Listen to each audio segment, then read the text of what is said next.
research into traditional and cutting edge technologies, we give you practical information to help you take charge of your health.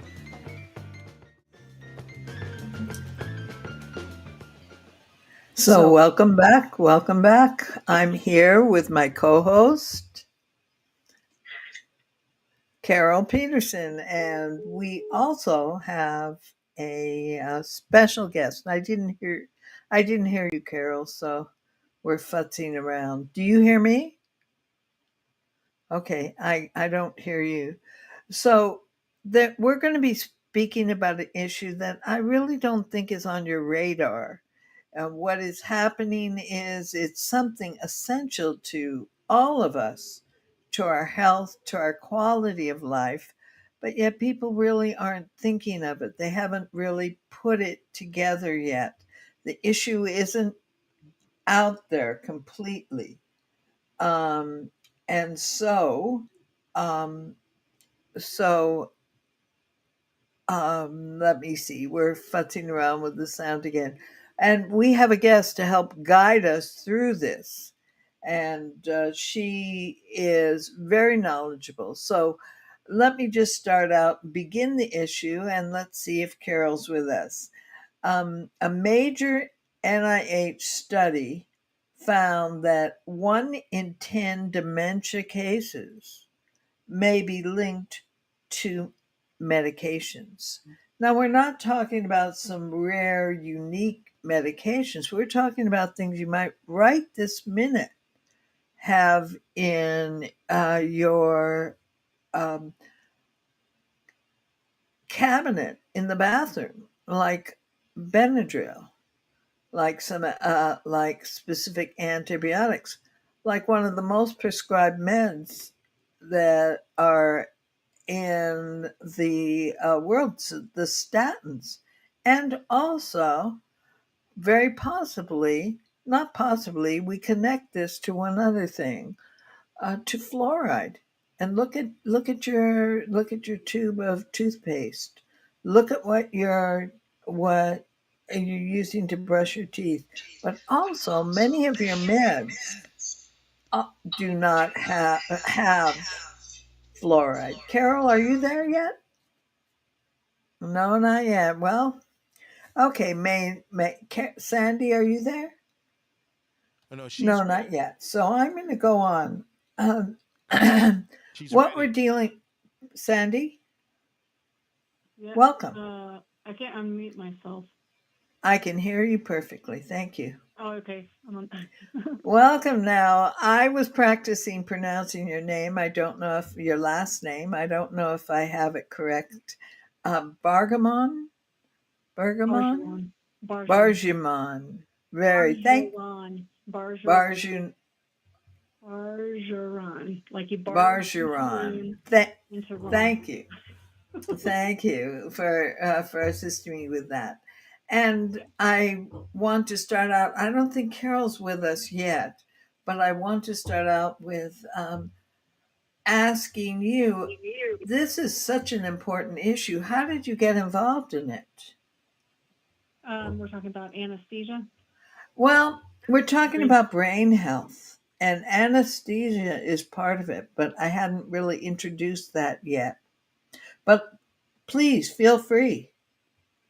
Yeah. So what happened was, I started my practice. I started essentially in medicine. So young, dumb, and thinking medicine is the only way to go into taking care of helping people. So I graduated, and instead of medical school, actually, my father-in-law told me not to go to medical school. He said, medicine's changing. You're not going to like it. Don't go to medical school. Be a PA. So I became a PA and graduated in 2004. Practiced for a while. Hated medicine. The only medicine I liked was anesthesia because at least there it was a temporary use of pharmacology for a very noble purpose, which is protecting someone, keeping them safe, making surgery humane. So I went and got another degree, and it's a master's in anesthesia. And I'm sorry, masters in. in I did. anesthesia. Mm-hmm. Okay. master's anesthesia yet. So I'm a Mhm. certified anesthetist, certified anesthesiologist assistant. So there are 3 types of providers in anesthesia. One is an anesthesiologist, one is a CRNA, and the other is a CAA. And I'm a CAA. And we Okay. work as a anesthesia, we call anesthesia care team model, where you basically work alongside an anesthesiologist. The CAAs are typically the ones in the room taking care of you, or CRNA. And then the anesthesiologist is directing and ready for in crisis moments, where hopefully there are never any of those, but when there are, it is very, very helpful to have an anesthesia provider who knows what to do and makes the flow of things better. And that's why there's such a low risk of dying under anesthesia, because we have such a good coordinated team model.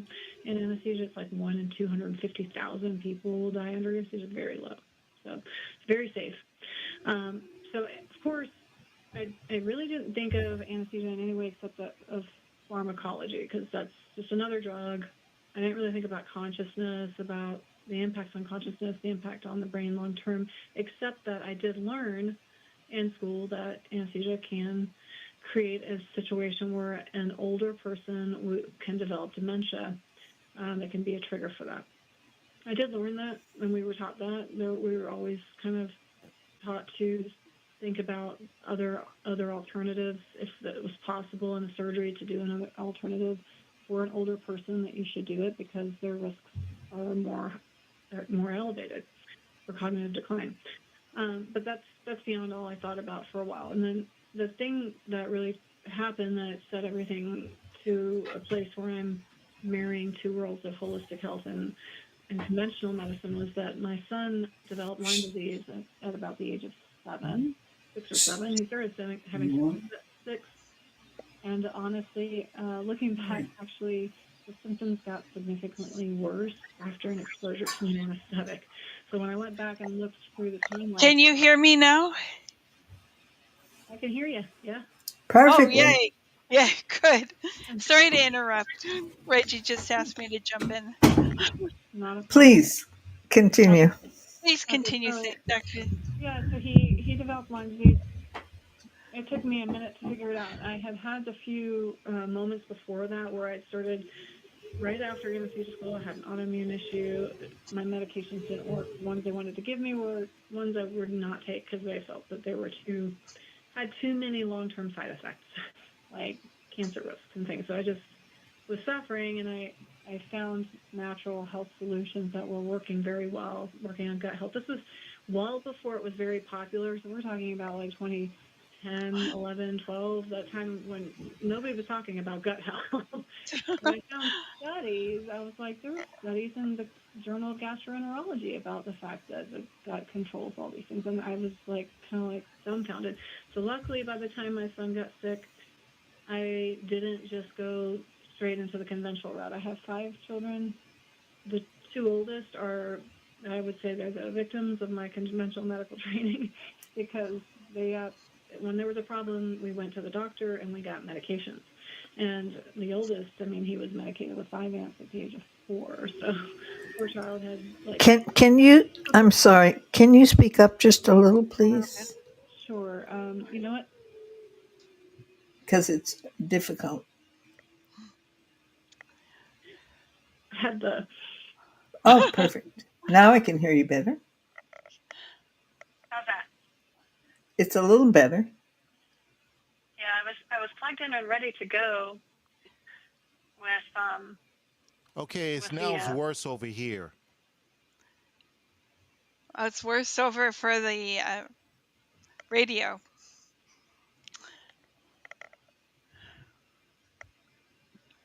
Thank you, Reggie. I thought the audio was going to be in on the screen in Zoom, so I had the microphone ready. But it's now coming on, so it's a little different. Can you hear me now? Yes, much better. Okay. Mm-hmm. So basically what happened then was that when he got sick, I didn't go that conventional route. I actually had been reading from other functional medical practitioners about ADHD. His symptoms were a little bit ADHD-like, and I decided that we needed to go to an environmental specialist who was also DO, and long and short of it, they did a lot of testing I'd never seen before, and I walked out of the office going, why is this not testing we do in medicine? This really looks at the cell. Like, we're looking at cellular function, we're looking at mold and environmental toxins and, like, infections. Like, so I really was blown away. And fortunately, that was the answer we needed, which was what was going on. But it's harder to find people who are Lyme competent. There's Lyme literate, and there's also, I would say, step level above that is Lyme competent. So people will acknowledge Lyme as a real thing. That's a big deal because a lot of people don't. For a long time, they didn't really know the complexity of it and how to really properly treat it. And so we kind of bounced around between functional practitioners trying to find that were literate, trying to find some solutions. And luckily, I didn't spend too much time doing that because it's very expensive. So the people that come see me that have spent hundreds of thousands of dollars, I believe it because it doesn't take much. It doesn't take long. And I decided I was going to take my 2 degrees in my brain that God gave me that said I could learn things and apply it to this situation. And so I ended up going and getting a PhD in natural medicine along the way. But I basically uncovered the complexity of Lyme and treated, or I wouldn't say treated, I supported my son's healing process. Lyme disease. You don't treat unless you use medications, and I did not use those. So, and so that was really kind of the eye opener. And then it was this existential crossroads where you're like, okay, I have a lot of information in my head now. I have, 6 years. Well, let's see, 28 months in PA school, 36 in anesthesia school. So it means as much as medical school plus residency. It's a lot of all the background and experience in clinical practice and forever, and a hard-earned education in how the body really heals. And that's with 5 children. Yeah, a long time. Yeah. Wonder Woman. It was started applying, of course, all those principles to our entire family. Our whole lifestyles were very radically changed. But then I was like, well, what do I do to serve my fellow man in this situation? How do I help other people? And this was during COVID, when everybody was like, what? What do I do to heal my body and support my body? I mean, this terrible virus is going to kill us, right? Well, it definitely opened the door for a lot of people needing a lot of help at the time. So I started serving people in Lyme community. Traumatic brain injury is another area where medicine doesn't. So in Lyme, they don't even recognize it. They think you're crazy half the time. The National Institute for Health doesn't even acknowledge chronic Lyme as a thing. I mean, so you're hitting really hard walls when it comes to medical acknowledgement there. But TBI isn't that it's not acknowledged, it's that they don't have solutions. So you go have a head injury, the neurologist says go home, lay on in the dark room, relax, and you'll heal. Well, that's where the hormones doesn't quite work that way. That's where some of those brain hormones come in. That's right. That's exactly right, Carol. You're nailing it, right? So that's a problem. That they don't even acknowledge that we have an activated microglial situation, like all this inflammation in the brain, which is going to lead to scarring, hormonal disruption, neuroendocrine disruption. I mean, the whole thing.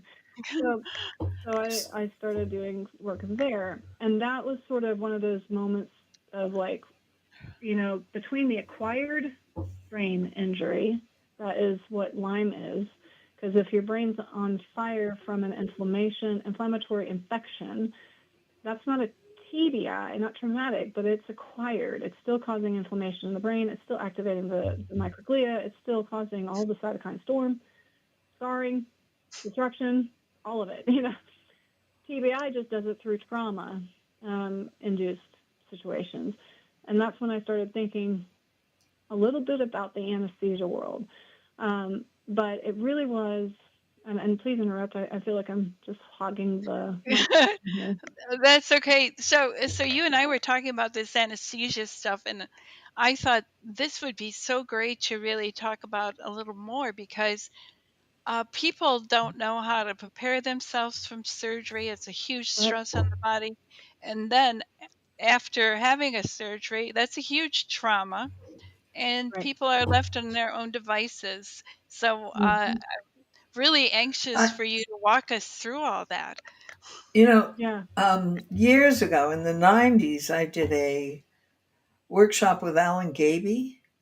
Alan Gaby is nutritionist, medical doctor, one of the first people with Jonathan Wright to give nutritional oriented uh, seminars and classes to train people how to teach people without drugs.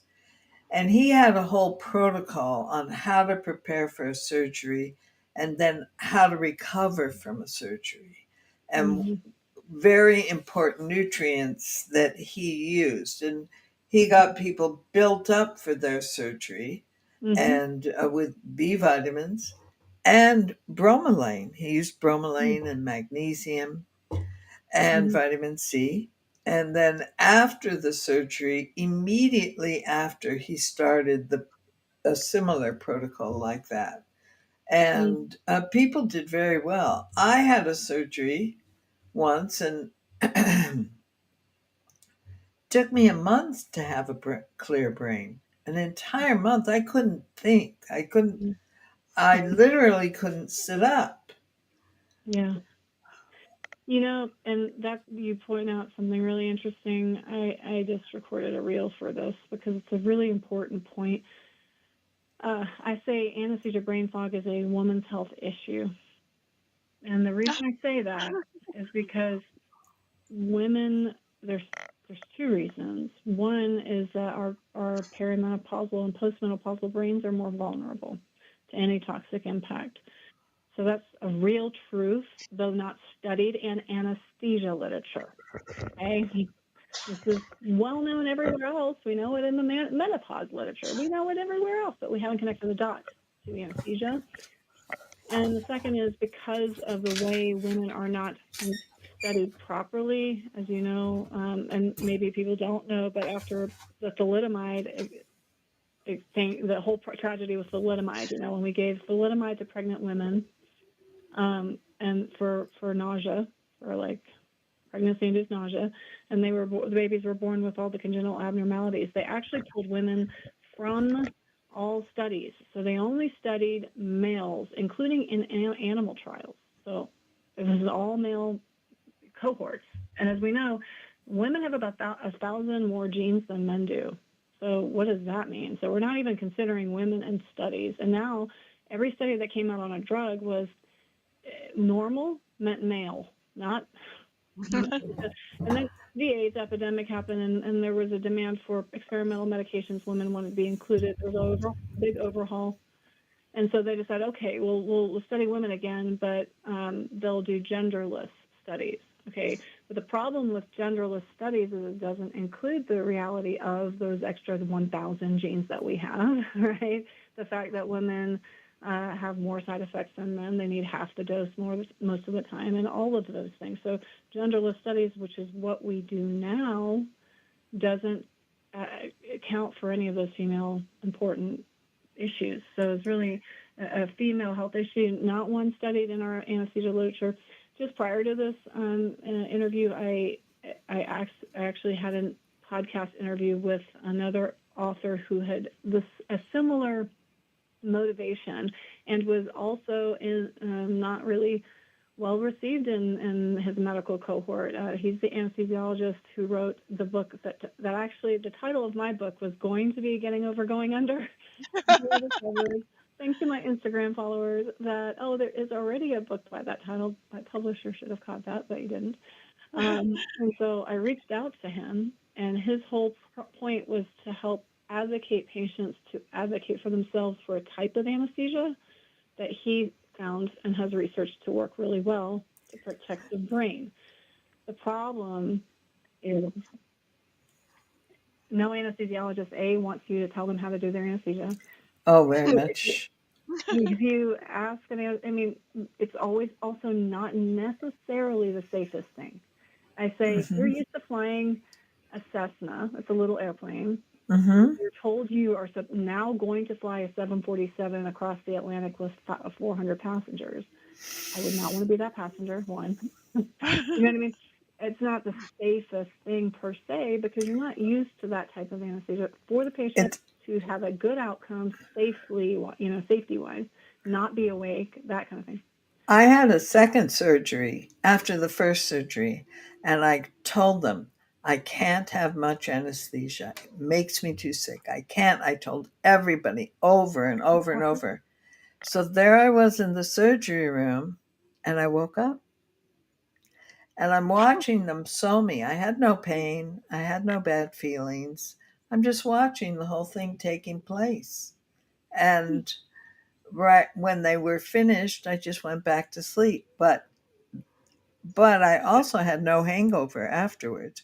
You know, our audience has Dr. Dale Bredesen, the author of The End of Alzheimer's, has been on this show, and he likens anesthesia to a mild brain injury. That's right. I actually found a quote where he said, anesthesia is a potent dementing program. Whoa. That's a quote from Bredesen.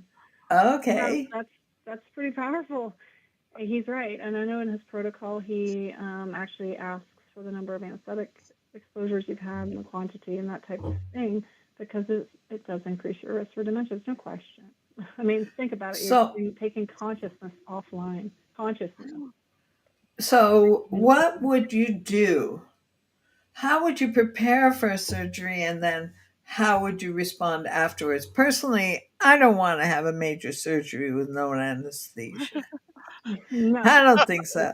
I saw them doing it with the acupuncture where the woman's eating an apple and they've got her skull open. That's not my style.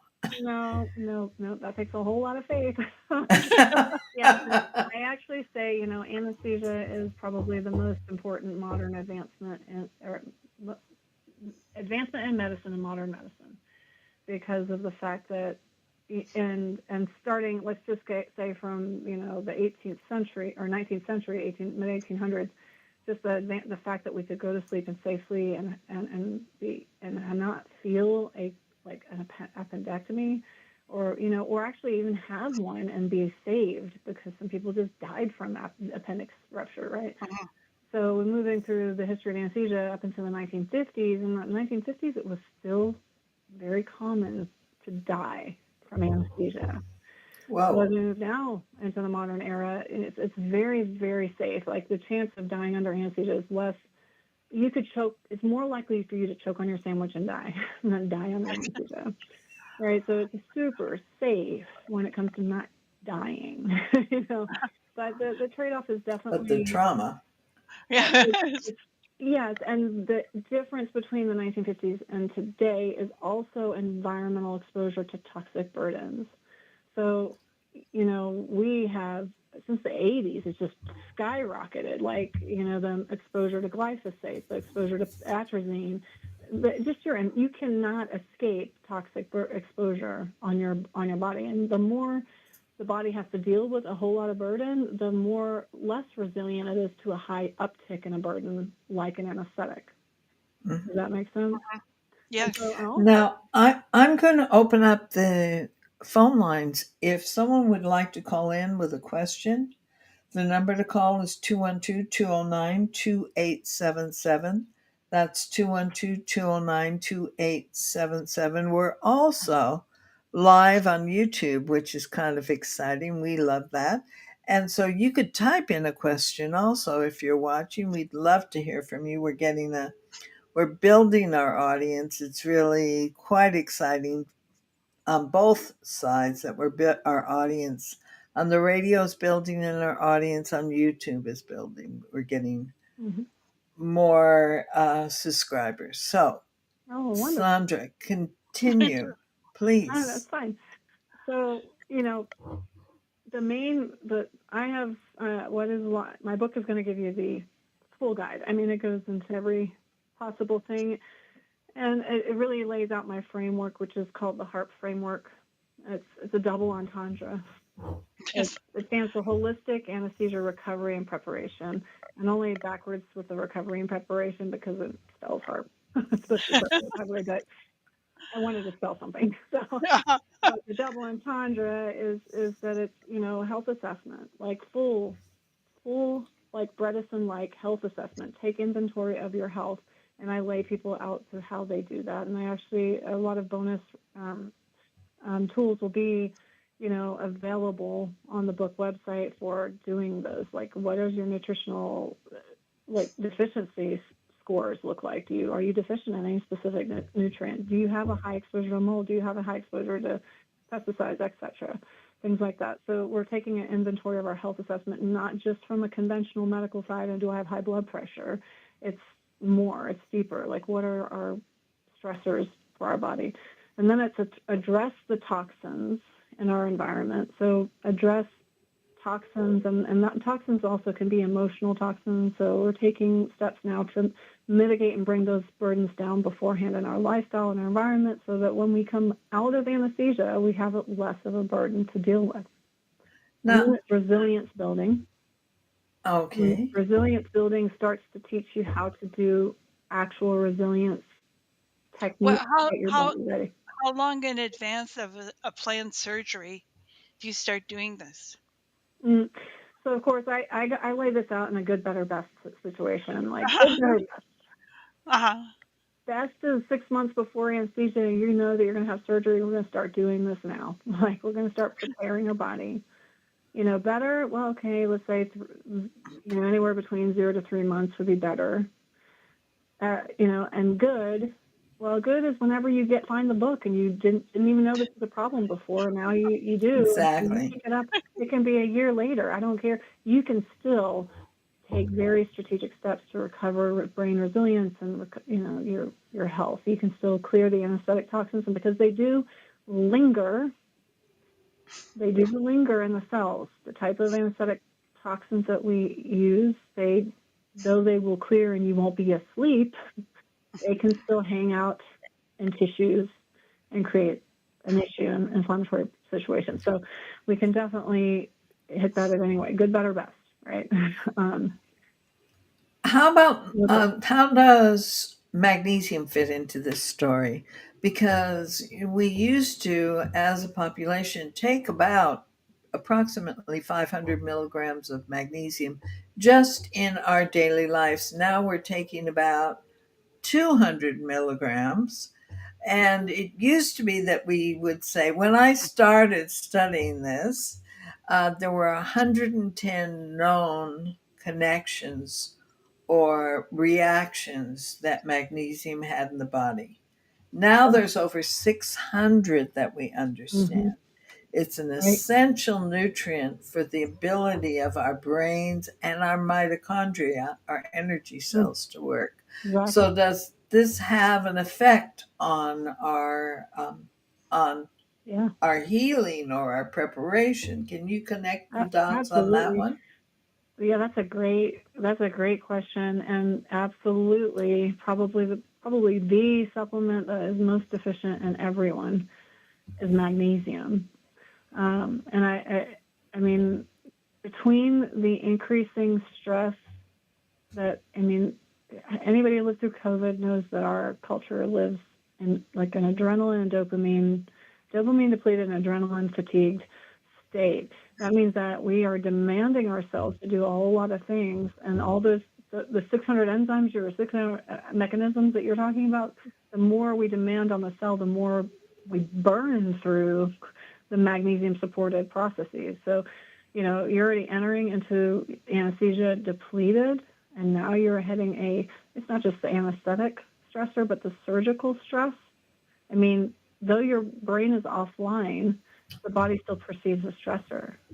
It still experiences a cytokine reaction. It still experiences an inflammatory reaction, all of those things. And if anybody's read the book, The Body Keeps the Score, we know his focus is a lot more on these kind of adverse events, adverse childhood traumas. But you can't deny that also when even when the body's offline, I mean the brain is offline, but the body's still perceiving its trauma. The problem is that the conscious mind has no tools to integrate that trauma. So there's the other piece of that. So you go offline, and now when you wake up, there was a trauma that occurred to your body, and your brain somehow has to bring that back together. So where does magnesium come in? Magnesium, if you're not supplementing with magnesium, I would just say you're probably already deficient.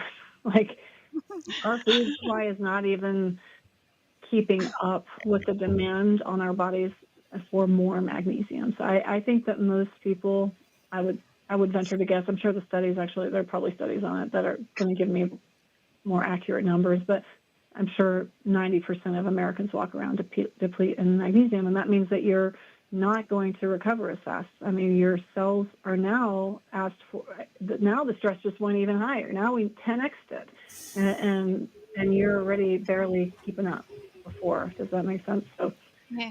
You and I were talking about also how being in a surgical suite is one of the most toxic places you can imagine. Oh Can my you goodness. elaborate?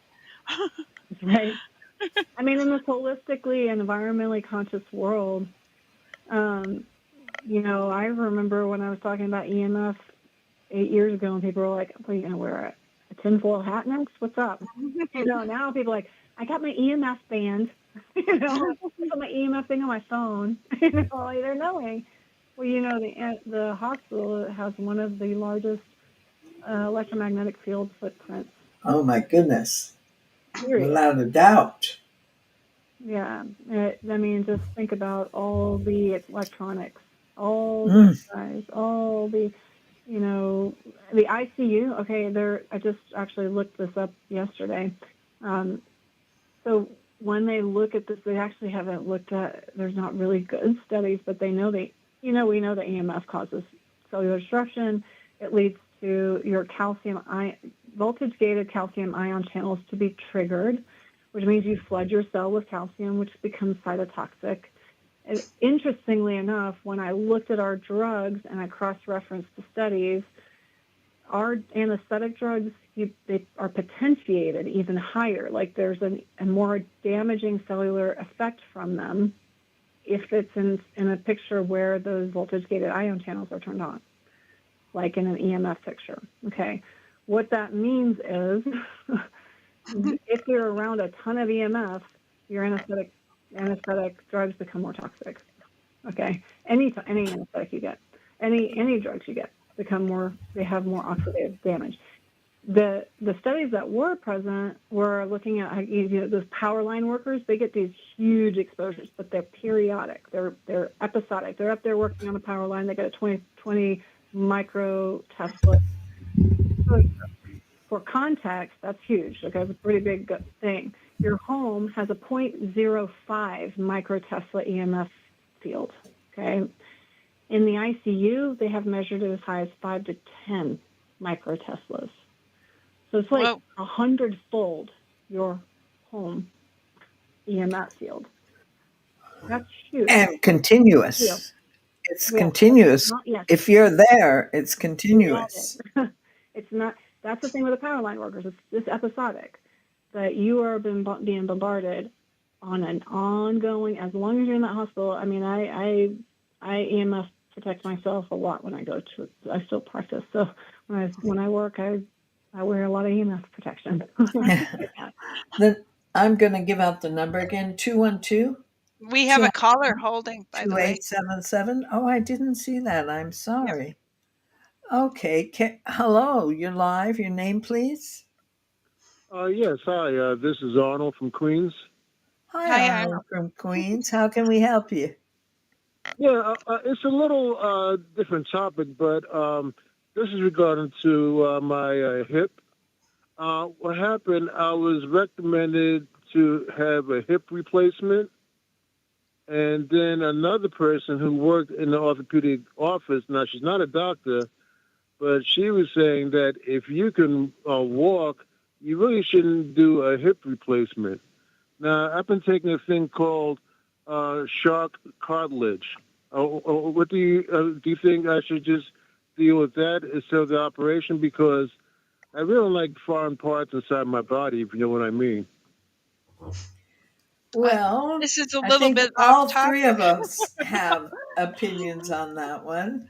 So, Sandy, what would you? Well, it's very difficult for us to speak up and make a recommendation. We don't have your history, so for Right. us to make a This is not medical recommendation advice. is, not pardon? even. This is not medical advice. Exactly. It's not fair to really do that. But what happens is that if you're still walking, but to what degree is the pain? Is there pain with walking? This you have to. It's not just ignoring the pain. You have to be working to heal it. And Well, when you're using your joint constantly, which you have to be. Every time you stand up, every time you sit down, you're using that joint. So there has to be a very aggressive program of healing to do more healing than um, than there is um, than there is damage being done. So, I Sandy, think, do you yeah, have I a think it would thought? be a good idea for this caller to check in with us on our websites, Corinne. We're kind of got way off topic here.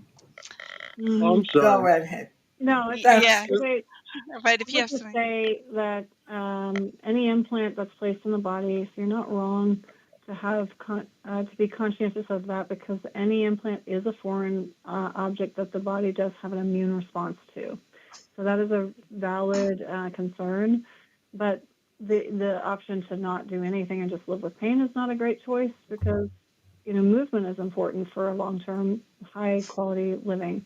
And I would just give you kind of some reassurance that there are alternatives. I worked as an orthopedic spine and joint PA before anesthesia school, and so that was one of the things I hated because it was like, what are your options? NSAIDs, pain meds, or surgery. exactly But now we have so many multiple. choices, so many things that work very, very well for actually repairing, restoring, and healing the body without the surgery. So that's what I would say. Thank you so much Thank for you. your call. okay. I'm going to change the subject also. Now, we've created a little bit of a picture. It's a little sketchy, but does fluoride fit into this picture at all? It does to some degree. It depends, because anesthesia does. There's a variety of anesthetic agents out there, but our anesthetics are high dose fluoride drugs. That's how they work. And so there's a huge impact. And there's very few things that target that very efficiently at the cellular level. Of course, the borons do. That's why avocado is a great choice to eat in a food after surgery. It's actually listed in my book. I just, Things high on boron. But, there's actually research done that I based my entire development of the program on, and the development of the products that I'll be launching alongside the program that will actually specifically target our anesthetics based on the actual the studies that show how much you need of every single product to actually clear our fluoride gases.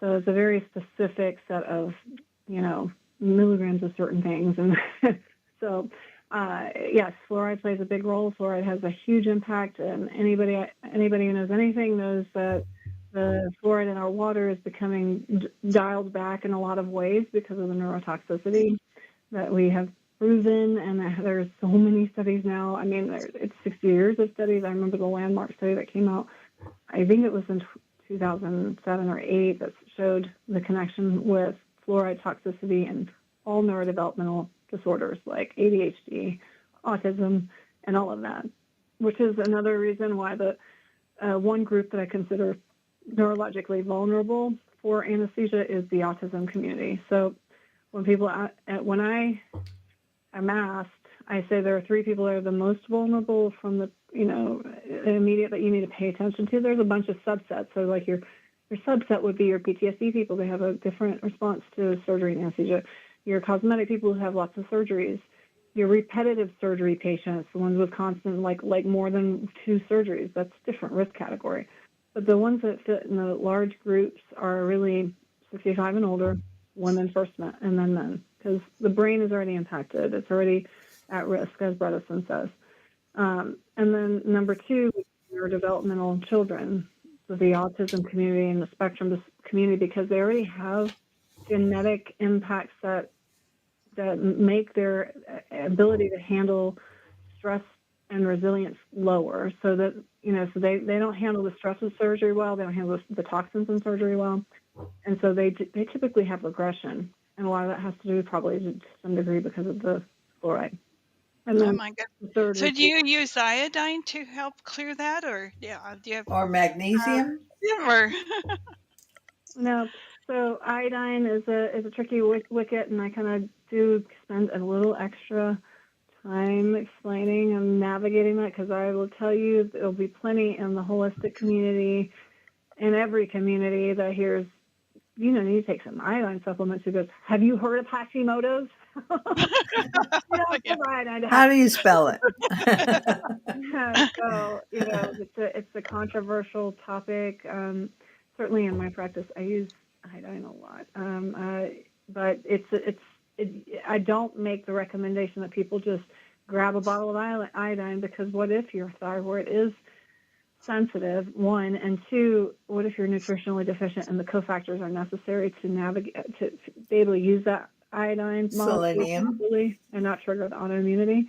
And if you don't know that, then you may trigger a Hashimoto's flare or something like that. So yes, iodine of course falls into that group of what could be used, but it's not in my formulation for a reason. How about magnesium? Magnesium is not a direct detoxing agent, but it does support the cellular functions necessary to detox. So it doesn't directly antagonize or clear the drugs, but it does support efficient cellular detox pathways. Does that make sense? It improves the ability to move the things out. So magnesium is important. Very, very important. So what else in general are you supporting the detox with? So, well, the first thing is, let's talk about diet and lifestyle for a second. None of that matters. If you're still waking up from surgery, like one of my patients did at 10 years old, woke up from surgery and asked for a Big Mac. Like, I couldn't believe it. In the recovery room, I want a Big Mac. I mean, if you're eating Big Macs, just eat Big Macs. Who cares? You know what I mean? But the key, that nothing works really well if you don't have that piece really well controlled. That piece of the diet, because diet and lifestyle are the fundamental underpinnings of that. So I tell people in the pre-op, I actually named my diet the Paleo Terra diet, which is because it's a blend of paleo and Mediterranean. I really encourage people to focus on that combination of diet. I do highlight some foods like choline, like eggs and choline and things like that are very helpful, leafy greens because of B vitamins.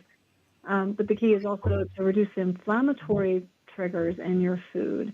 And that would be your gluten category, your grain category. Those things are inflammatory to the brain on their own. So if you're walking into surgery eating a ton of gluten, you're probably going to have more brain fog, especially if you're a 38 to 52-year-old woman. You're probably walking around with brain fog anyway. The other piece that's super important that goes along with Carol's messaging is that women need their hormones to be balanced. When we're in an imbalance of our estrogen, progesterone are out of balance, and this could be in PCOS where we're heavily estrogen dominant. So this factors in a 20-year-old with PCOS.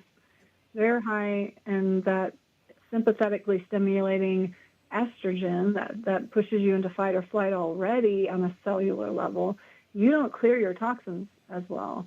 And now you've got an anesthetic that accumulates the toxins and perpetuates the whole problem with PCOS. So, it's a bad picture. So I would encourage all women in this category to be, working with someone like Carol or myself to make sure their hormones are balanced so they can properly navigate the stressor of surgery. Because progesterone, it turns on or off your glutathione pathways, and it's very involved in cellular detox. So if you're low in progesterone, that's a big problem. So do those fundamental things. Right? I don't know if I answered the question, but I just kept Yeah, I actually reached out to you. So a friend of mine had a grandson who had surgery at 6 weeks, cardiac surgery, and I reached out to you, like what you could do with a post-surgery 6-week-old baby, and I thought your recommendations were so loving and kind and gentle. Do you want to talk about what you sent me about that? let me double check what I said. I'm pretty sure I said something like, you got to be super with babies. You can't make a baby eat a paleo-tara diet. They're nursing and stuff, and so there's that. So the key here, I would say, is if mom's nursing, that mom should be healthy, and mom should be focusing on her nutrition. Vitamin C. Yes, big time. And then when it comes to a baby, we can do a lot through the skin. A lot of gentle, soothing things is more powerful than you think. And some people may roll their eyes, but I think essential oils are very powerful for neurologic inflammation in a baby. Less is more, but I think they're very powerful. And so I kind of encourage working on focusing more on the reduction of the brain inflammation, because it's there. I mean, come on. Bypass surgery in a grown-up leads to, so anyone 65 and over who has bypass surgery has a 2 out of 10 or 1 out of 5 risk of developing delirium leading to dementia within a year. Wow. Of their surgery. So your other recommendations were, I think, Epsom salt bath and grounding and sunshine. And mm-hmm. And that's part of the fundamental things, right? If you are actually, the American Society of Anesthesiologists even say, you have a older patient who might be a little cognitively declining or risk factors for cognitive decline, the first thing that you should do is make sure that they are getting sunlight and their circadian balance is restored. That's actually from the American Society of Anesthesiologists for an elderly patient. That's amazing. Right? They say if you can get them in a room with a window, walk them outside, things like that. So, there's power in the sunlight and the circadian balance, and that's absolutely true. Yeah, that's right. Thank you for reminding me. I'm like, I can't remember what I said. So just the gentle things you can do. I do essential oils. I do grounding on clean grass, Roundup on it, and then sunlight, 100%. Babies need all of that. That's huge. So open heart is even worse. We're coming to the end right now, unfortunately. There's so much to talk about. I had a baby that was not through me, but was born drug addicted. So how do you detox a baby? How do you support their brain? And I used to make custards out of egg yolks. And this child has had eggs 2 to 4 a day since he was born. And he's one of the smartest kids around. He's just so bright.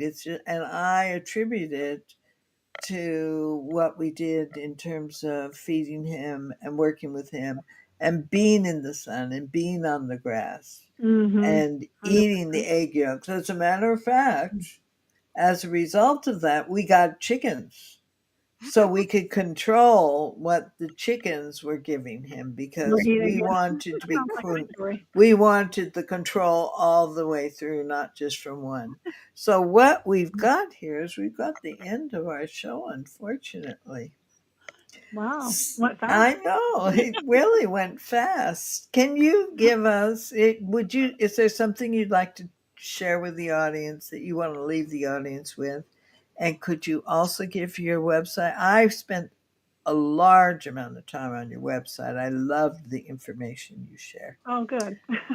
Very much. I'm very impressed. Well, thank you.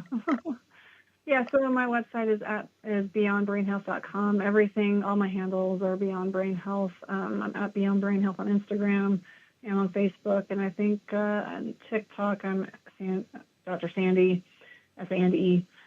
On Instagram I'm at Sandy B PhD. Just to clarify, I'm not an MD. I don't want any MDs getting mad that I'm claiming to be something I'm not, because I'm not.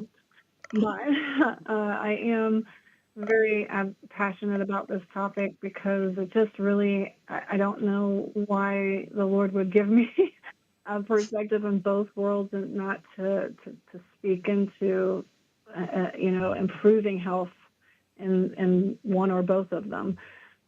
So, my book is coming out. The pre-sale is still on target for December of this year, and then it should be going live in February.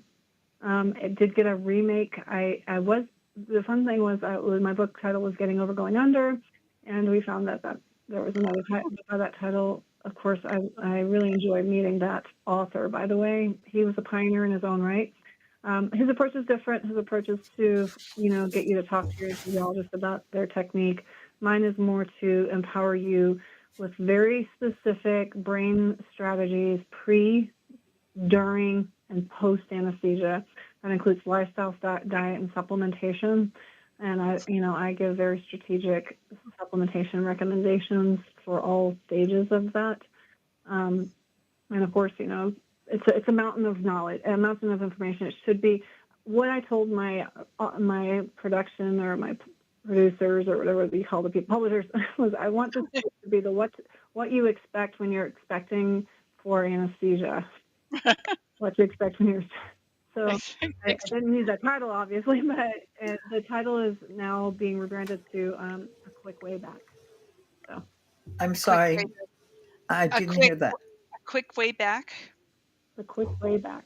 The quick way Oh, back. the quick way back. Okay. Mm-hmm. Carol, and what's your website? She said it already. Oh, my website. Yours? No, Carol. Oh, my website. Okay. Yeah, I think we're ending right now. We're ending. Actually, The Wellness by Design Project.com, and the same on YouTube. And Corinne. And I'm Corinne Health, and the same on Take Charge of Your Health radio on YouTube. So thank you so much for sharing this time with us. Sandy. I'm a PA also. Oh, right on. Yeah, I know. So thank you so much. And we will be back next week. Thank you, Reggie, for helping us. Yeah, thank you, Reggie sorry and Jeremy. Jeremy, and I'm sorry if you're holding. Please call next week, and we'll be glad to take your questions. Okay. And we'll be back. Bye-bye.